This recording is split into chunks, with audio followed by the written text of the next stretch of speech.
Good afternoon, everyone. Welcome back to Real Reds Talk, an authentic football fan channel made in Manchester. The topics on the table today for you guys. Let me just quickly swipe it on the screen. Bosh.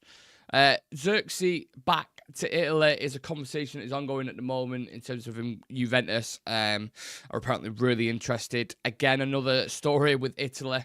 Napoli, Marcus Rashford, swap deal. Will it be a swap deal? Is Antonio Conte actually interested in the player? We will dive into that. Bayern Day wants to stay at United, apparently. The reasons why, I can't tell you. I don't know. Honestly, I can't think of one reason why I would want to stay, but I'll dive into that. And also, Amad Diallo has received the Player of the Month award, which I think is interesting as well. We spoke about this yesterday. I'll give my thoughts on that. I do love Amad Diallo, but whether he deserved it or not, I think there's certainly a conversation there. And also, Thomas Tuchel will be in attendance for the game against Liverpool at Anfield. And I want to talk about the national setup at the minute and how it's going and what players could feature. And if we look back at the past, what players used to feature us back then. I think it's an interesting conversation. So quite a few things to get through today. I'm going to kick it off with Joshua Zirkzee and Juventus. It's an interesting one with Zirkzee.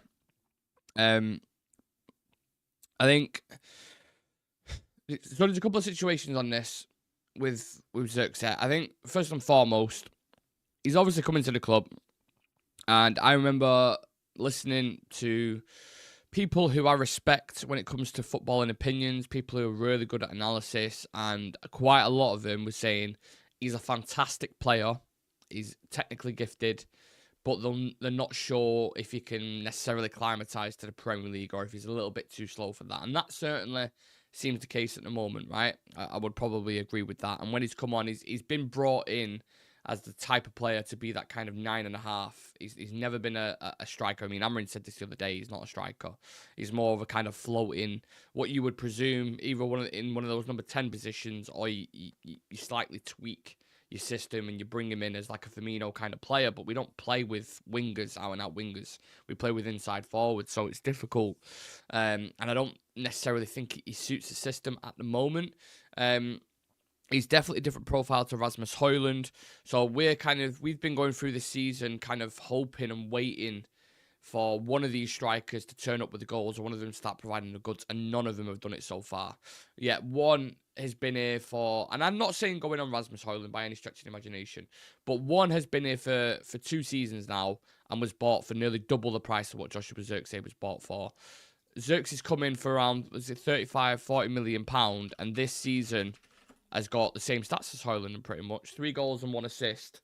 I'm pretty sure Rasmus Højlund has got, let me just double check. I should have checked this before I went live. 2 goals in the league, Rasmus Højlund. So, do you know what I'm saying? Like, you can see there's a different narrative for some of that. One's been here for longer and costs a lot more money.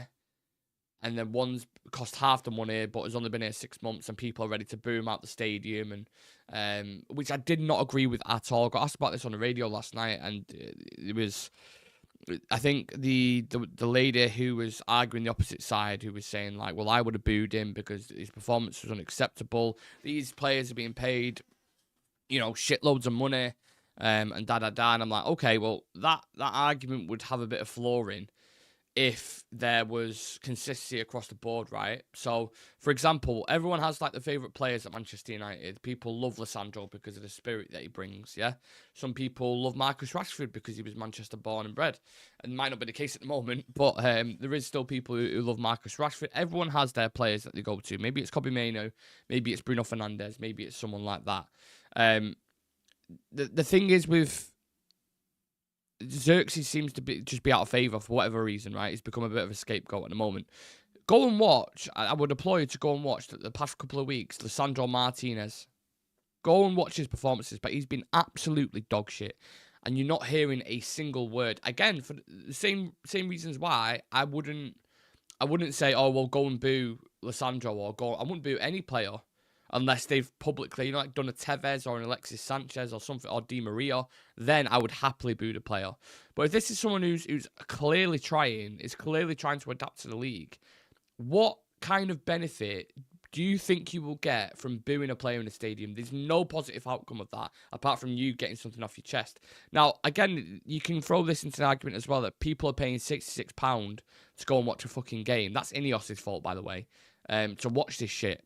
And, you know, they work all week, they graft their asses off to get to a certain point where it's like you're watching it and you're like, well, yeah, I'm going to be pissed off, you know? I've had a shit week. I've come here to watch the team that I love, and they're putting in these kind of performances, and they're not running, and they're not doing this, and they're not doing that. That's fine. That's absolutely fine.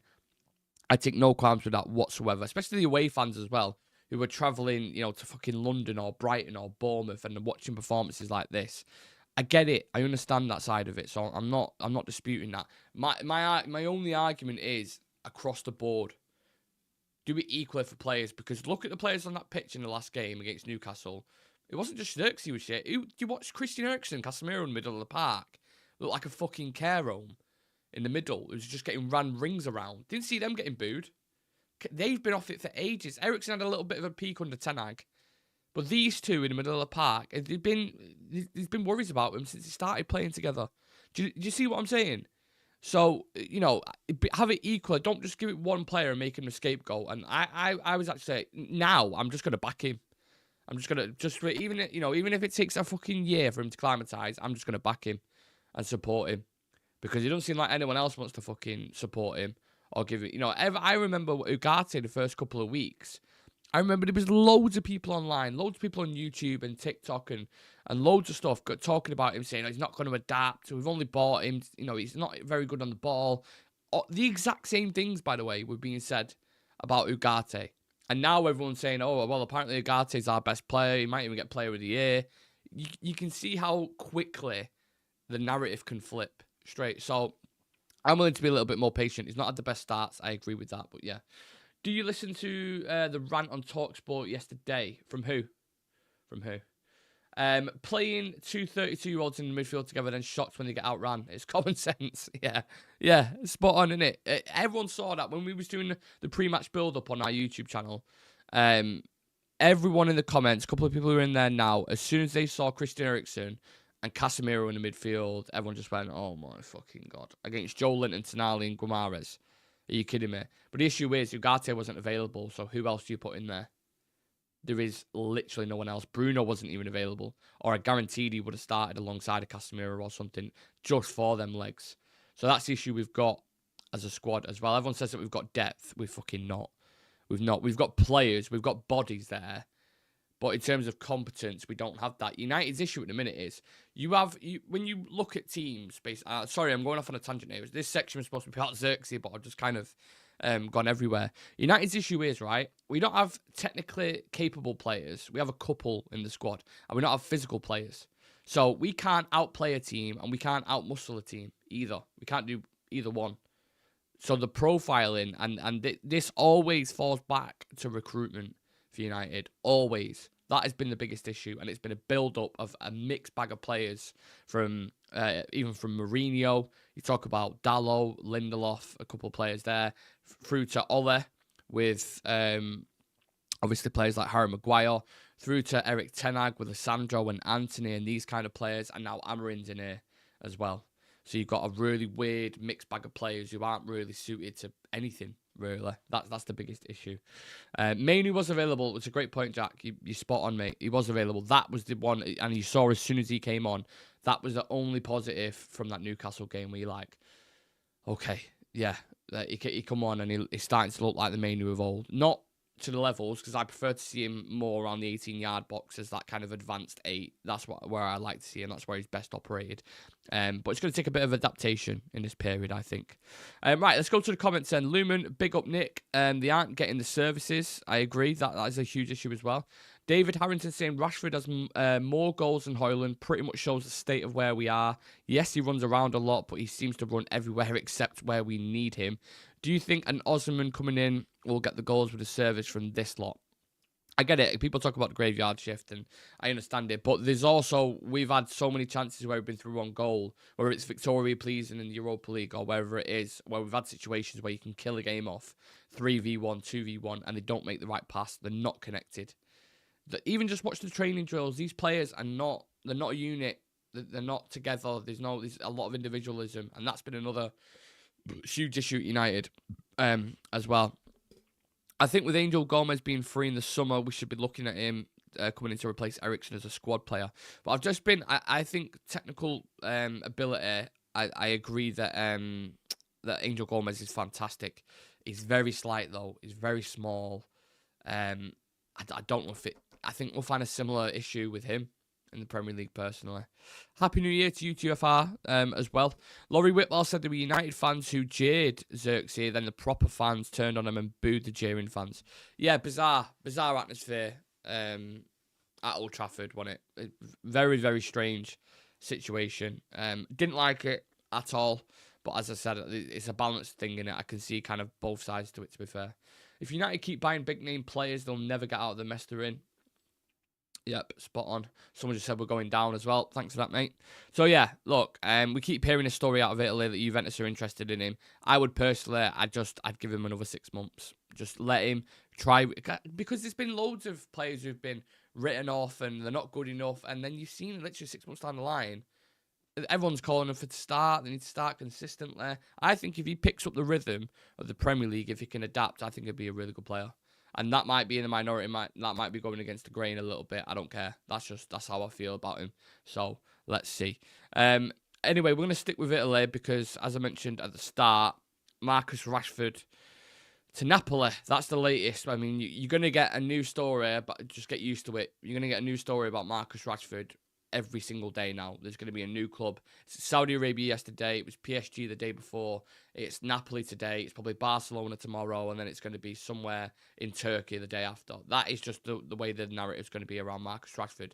Ben Jacobs put out before that there's some substance to Napoli's interest in Rashford. Now, obviously, we know Antonio Conte is over there at the moment, doing relatively well. I'm not sure where they are in the league, actually. Let's take a look. Second in the league, level on points with Atalanta. So both of them in the title race, including Inter Milan as well. So that's the three top teams in Italy who are going for it. Obviously, this is not really a deal that I can see happening in January anyway.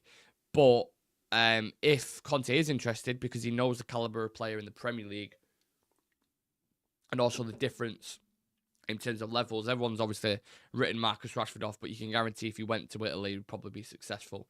I mean, you only have to revert to type to the players that have gone there in the past, like Darmian, Alexis Sanchez.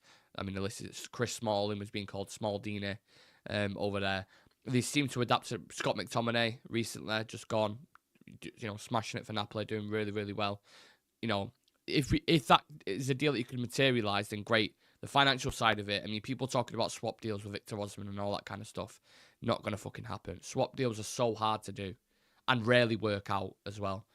You think about the wages. I know in an ideal world, what's happened is a journalist has looked at the situation like, right, Napoli want rid of Victor Osimhen, yeah, for both financial reasons and the fact that the player doesn't want to be there and he's got a release clause in there. So, it's got to be 60, 70 million pounds that they'll recoup for him. That's fine. Man United want rid of Marcus Rashford. They also want his wages off the bill and they would like money for him because it's pure profit. It's an academy player. So a journalist put two and two. Well, actually, what we could do is a swap deal. This is what we'll do. You saw it with Rashford and PSG. Kolo Muani will swap for loads of stuff. It's not going to happen. Not going to happen. Swap deals are so important. A deal in itself, getting Marcus Rashford to Napoli, honestly, is almost impossible anyway. Let alone a fucking swap deal where you're including another two agents in the mix and an intermediate. And oh my god, honestly, it's not going to happen. It's this Rashford move is already a migraine that I can't be arsed with. That is going to go on until the summer because no one is going to pay a fee. I would honestly, I would put my fucking house on it that no one is going to pay a fee for Rashford in January. I'm telling you, at the absolute max, a stretch, it'll be a loan with an obligation that we do if that happens. Now, TalkSport are also kind of reporting this as well about Napoli's interest in Rashford and could be willing to offer Osimhen to help smooth the way. If that ever happened, great. Obviously, you take that. We are fucking desperate for a strike. We just been talking about Zirkzee and Højlund and the kind of form that they're in. If you're bringing in a Victor Osimhen, top player, top striker, and if he wants to move to United, you've seen the picture with him and a Diallo and a United shirt. He wants to move to the Premier League. We know this. He's at Galatasaray at the moment. I think he's doing pretty well. But his stats in Serie A have been phenomenal for years. I want to check his stats. At Galatasaray this season. 11 matches, 9 goals, 3 assists for Galatasaray. And again, people say it's the Turkish league and da-da-da. Osimhen is mustard, mate. I don't care what anyone says. Really good striker. Anyone looks good in Serie A. You couldn't keep going a mile of fridge, so you keep United in the Prem. That makes no sense whatsoever. You don't want payment. None of these comments are making sense. I'll go to YouTube, see if anything makes sense in here. As long as he wears the United shirt, we need him to back him, especially when you're in the stadium. Agreed.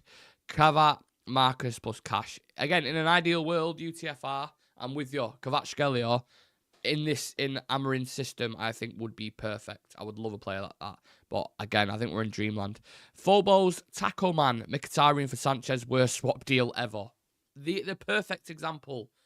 I couldn't have said it better myself, Phobos. Spot on, mate. You don't want a big-name striker who will not work at United. You want a young, keen player. We've got 2 young players right now, and it's not working out. So I would rather take the first. I want an experienced striker who's got evidence of scoring 15, 20, 25 goals in Europe. Whether that's Gyökeres, Victor Osimhen, I don't care whoever it is. I would rather go and get them than take a chance on a Leon Delap or someone like that. Just my opinion. Everyone feels different about it. But I would lean more towards a Victor Osimhen, just for me personally. But look, he's in Turkey at the moment. We'll see the situation with that. We're going to stick with Turkey, right? Because, so Altay Bayındir's agent, Sefa Sekriek, I think is how you pronounce his second name, has been talking today, right? And this is interesting, so listen to this. Altay had offers from many European clubs and the Premier League at the beginning of the season. There are currently clubs that are interested, but Altay wants to stay and play in Manchester United. The club definitely does not want to lose Altay, which, I don't know, it surprises me a little bit because I look at Altay Bayındır since he's joined the club, right? It was brought in for £10 million. I'm not saying there was mega hype around him. There wasn't. It was like, okay, this sounds like a pretty good, Turkish international, second choice goalkeeper. Could this be another Romero kind of situation, right? And you're like, okay, let's see what happens. Since he's joined the club, he's had 4 appearances for United, 3 of which was in the Carabao Cup, 1 that was in the FA Cup. And the Spurs game was the most recent one, and I think we all remember the Spurs game, don't we? The Olympica from Heung-min Son. And just the performance in general, there was a couple of mistakes in that game that was just absolute. I mean, parrying it out to, was it Solanke, I think it was, where he should have just put it out wide.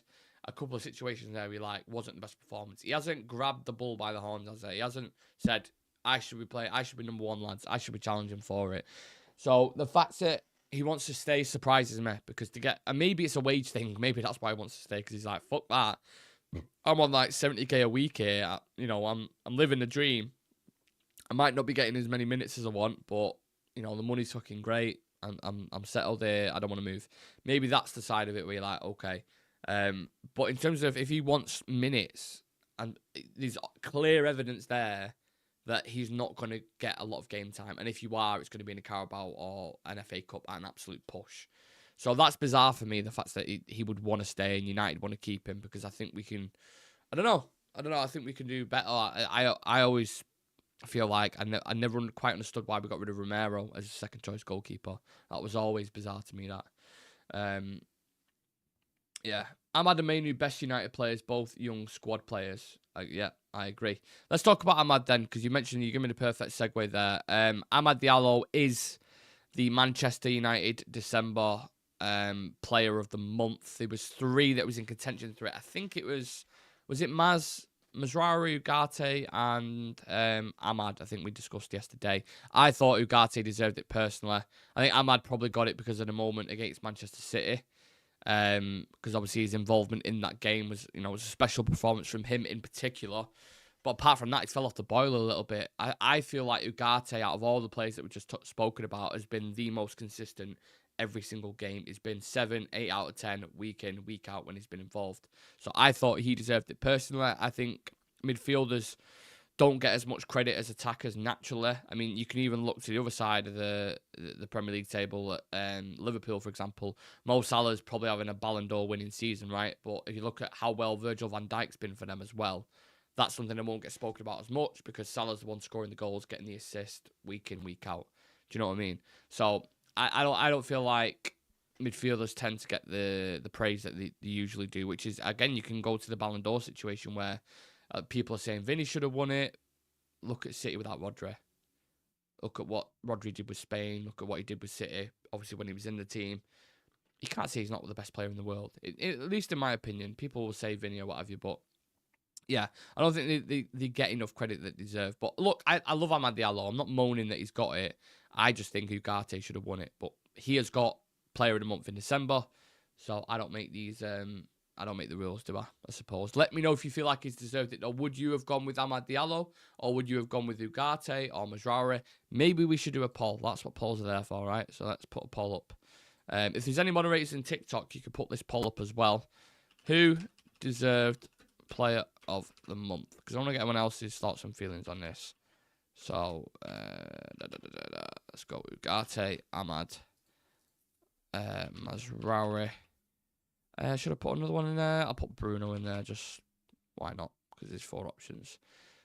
So let's see what everyone else is thinking. I want to see if they're in the same boat as me, or if I'm, you know.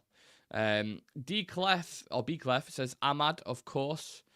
Lewis Oxenham says none of them deserve Player of the Month. I mean, yeah, I would have been happy with that equally as well if they just like, you know what, lads, you've been absolutely.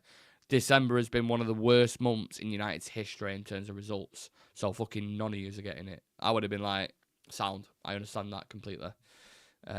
We got a 25 mil buyback clause. For who? Oh, for Gomez you're on about. No, if not, have we? I won't go for Gomez, personally. Will Amad sign a new contract? I fucking hope so. I hope so. He's one of the few shining lights at United at the moment. And how that deal's not been done yet, still, I don't get. Because the longer that on goes, I do think we've got an extension, so we've got a bit of time on it. But, okay, I'll get that deal wrapped up. Because the longer we stay in this position, the more it's like, well, what's the point in staying? You're 14th in the league. You're not challenging for anything significant. And the ability that he's got, he could go to a club that in Europe that are pushing for something, you know? So you need to get those kind of deals done. Players like Ugarte, Amad, Mazraoui, Yoro, Mainu, keep, and build around. Definitely. He's available to talk to other clubs now. Oh, don't do that to me, Booms. Don't scare me. Don't scare me. Connor Mack says United need to sell before they can buy. I can't see any club who would be willing to purchase from United in January. I agree. Yeah. Osimhen or Gyökeres for me. Both our keepers aren't good enough in my opinion. What do you reckon to sticking with a 3-4-3 but playing one number 10 and 2 9s? That 10 can drop into mid, can make a midfield 3, bring Ugarte. Do you know what I will say about midfield 3? I think Mainu performs much better in it. I think he's struggling to adapt slightly to this system. And another thing is, I don't think Amarin will tweak that much. I think he's going to be pretty stubborn and stick with his system because he believes in it. And if you start tweaking it now and changing certain things, the players will lose belief in it. It's what Ten Hag did in it, and it just didn't end up working out. I think he can make tweaks because you've seen it in certain set games, so I wouldn't be opposed to it. But whether he does it or not, I'm not sure. I'm excited to see what he does for this Liverpool game. We've got the Liverpool preview today, by the way. So anyone who's watching on TikTok or YouTube, they've got me, Adam, Sam, Shreyas, and Dan on the preview, on the Liverpool preview. There's 5 of us on, and that'll drop at 7 o'clock. We've also got Premier League predictions, where if you look at the last game week 19, me and Sam actually got quite a few results bang on. So if you want to join us for that, if you're not necessarily a United fan, but you're just a football fan, that's something for you guys as well. And obviously Man United fans can tune in on that. But Premier League predictions, me and Sam will be doing that later on. So 2 really exciting shows today. So I'll be excited to see all of you in there getting your predictions in and your starting 11s and all that kind of stuff. Because that Liverpool game is... it's going to be a difficult one, isn't it? You've got England manager Thomas Tuchel as well, is also expected to be at that game.